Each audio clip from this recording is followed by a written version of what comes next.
Hey there, Alan here, RVAcrossamerica.net, and this post, the photos that back it up, and all kinds of important information can be found at RVAcrossamerica.net/autumn dry camping. That's right, autumn dry camping. You started we started on this video by you seeing my camper along with my inverter and my solar panels. I'll tell you a little bit more about that. I've been here at Canyon Reservoir for the last several days. It is Friday, September 26th. I arrived on Monday, and I'll be here for another 2 or 3 days. This is an amazing place. It's Bureau of Land Management territory. It's a 14-day stay maximum, and there is absolutely no charge. So this could be called free dry camping or no cost dry camping. It's a great place. The Clark Canyon Reservoir, just to fill you in, is in a remote location, but it's really not remote. And I'll explain that in a moment. It's about 20 miles from Dillon, Montana. And Dillon is a great little town. It's got a YMCA with an Olympic swimming pool. It's got a couple of grocery stores, a Safeway, and more excitingly, a town and country. I discovered that yesterday. The town and country grocery store has a great produce section. It's all employee owned. I highly recommend it. Definitely a good place to be. The Clark Canyon Reservoir is actually a relatively new phenomenon. This water behind me, by the way, I was out there kayaking this morning. I've been kayaking almost every day for the last 2 to 3 weeks. I'm coming from Jefferson County Lake out in Rigby, Idaho, and that was a great place to go kayaking for many days, along with a day up at Yellowstone Lake. And now I'm up here in Montana and kayaking here in Clark Canyon, which didn't exist before 1961. The construction project began in 1961. It took 3 years to complete, and it ended up flooding. Behind me was a community, the community called Armstead, Montana. People live there. There are homes there. Those homes are actually exposed when they drain the reservoir. The reservoir, by the way, is only about 10 or 15% full.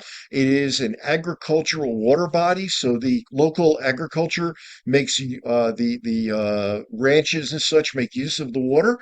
And this time of year, late September, September 26th, as I record this, it's been drained pretty thoroughly. So it is what it is. But it's good enough for kayaking. It's good enough for boating. There was a motorboat in there a little earlier, a fellow fishing. So I know that there are people making use of this. This area, this site, is also the site of Camp Fortunate. It's a campsite that was occupied by Lewis and Clark in August of 1805, and they negotiated some treaties with the Shoshone while they were here. So, what we've gained by a reservoir coming in here is water for the ranchers and farmers in the area and a recreation site. And it's definitely worth it. Definitely an absolutely worth it experience. The campsites around here, I've been the only camper pretty much in this area. It's about 10 or 14 sites for the last 4 or 5 nights. And I'm sure this being Friday, there will be some people showing up. And then there's another section of the Horseberry Campground, which is near a fee-based campground. There is a campground that does have hookups. So if you wanted hookups and you wanted to be waterfront, you can do that. Unfortunately, waterfront is down about 50 feet because the water level is way down. However, you can drive down boat ramps and you can get onto the beach, which is normally underwater, especially in April, May, and June. And you can park there and you can bring your watercraft to the water and do what you do. It's dry camping. And again, it's free, but it's not remote. Like I mentioned, it's near Dillon. It's about 20 miles away from Dillon. I actually am within eyesight of Interstate 15, but I'm far enough that I can't hear it. It's about 2 miles or more as the crow flies. But the nice thing about that is I've got Wi-Fi. So you are remote, but not remote, and you are in the wilderness, but you're not really in the wilderness. So it's kind of a nice place if you want to try out dry camping, or if you dry camp the way I do, where you still need access to modern amenities like cell service. This way, I can be out here doing business with my clients. I recently closed a couple of deals while I was in Yellowstone on people who were looking for towables, and I've got a client right now looking for a Van Lee towable. And speaking of that, if you are looking for a camper or if you're looking to sell your camper and you'd like to learn more about my concierge RV buying and selling service, you can check rvcrossamerica.net/buy-sell, BUYSELL, or just give me a call at 307 269 2546 so we can talk about what it means to have a guide by your side, somebody who has your back, and really as your best interest at heart in order to get you the right camper at the best possible price. And this is a very good time to be buying a camper, by the way. It's early autumn. Autumn only began about 4 days ago. And I am relying on my inverter. My inverter has been very reliable. My solar panels have done better than I expected for being at the 45th parallel. We're within 100 feet or 200 feet of the 45th parallel. And I actually had over 100 amp hours of solar energy collected yesterday. It's currently about a little after 2 o'clock in the afternoon, which around here is just after midday. And I've already collected over 60 or 65 amp hours on the solar panels. And I do, as long as I'm at the campsite, keep moving them to face the sun so I get as much as I can possibly get. The weather has been idyllic. My first day here was a little chilly. It was in the 60s. And that first night, it did drop below freezing. There was frost in this area, not enough to kill the mosquitoes and kill the flies. But unfortunately, there's not a whole lot of bees, which it goes along with a word I've been reading from the environmentalists that the bee population is not doing very well at all. Unfortunately, the fly population and the mosquitoes are doing just fine. So I kind of wish we would drop down below 30 degrees, have a freeze, and get rid of those nuisances. But I do know that this weather, which has been for the last 4 or 5 days about 80 every afternoon and about 35 every morning, is not going to last. I'm going to be heading up to Anaconda, which is not far from here. It's only about 100 miles away. And I'm expecting by early to mid next week, temperatures probably not reaching 70 degrees in the afternoon, maybe even having trouble to reach 60.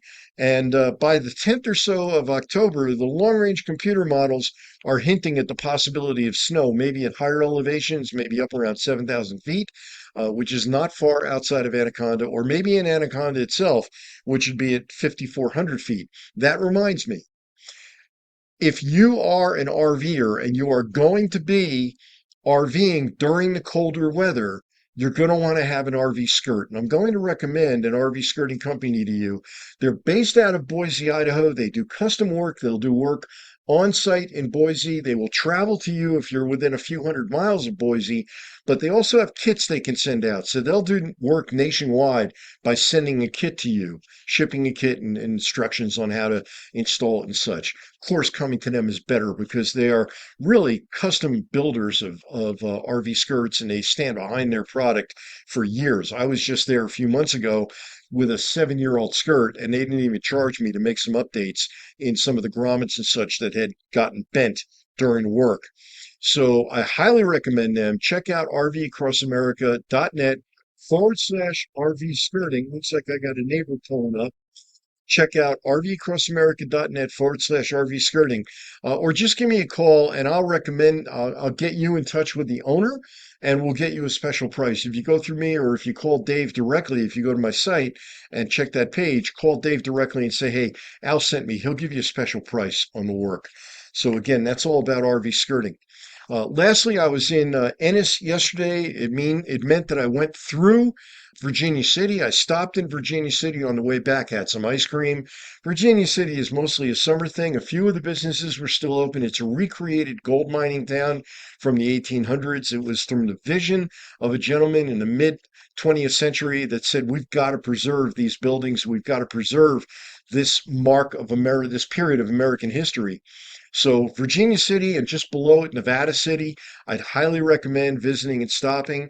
Ennis, Virginia State, by the way, is about 5,800 feet, which yesterday was important because it got pretty hot. It was in the mid 80s in Ennis when I left.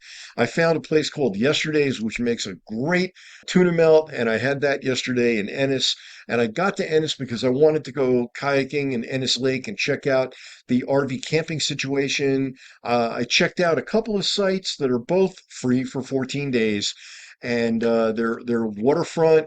And Ennis Lake is a nice little lake. It's nothing the size of Clark Canyon here. Clark Canyon is 5,800 acres, whereas when it's full, whereas Ennis Lake is much smaller than that, but it's surrounded by some nice homes. It's a nice community, and they've designated some areas to be Bureau of Land Management or Fish and Wildlife maintained.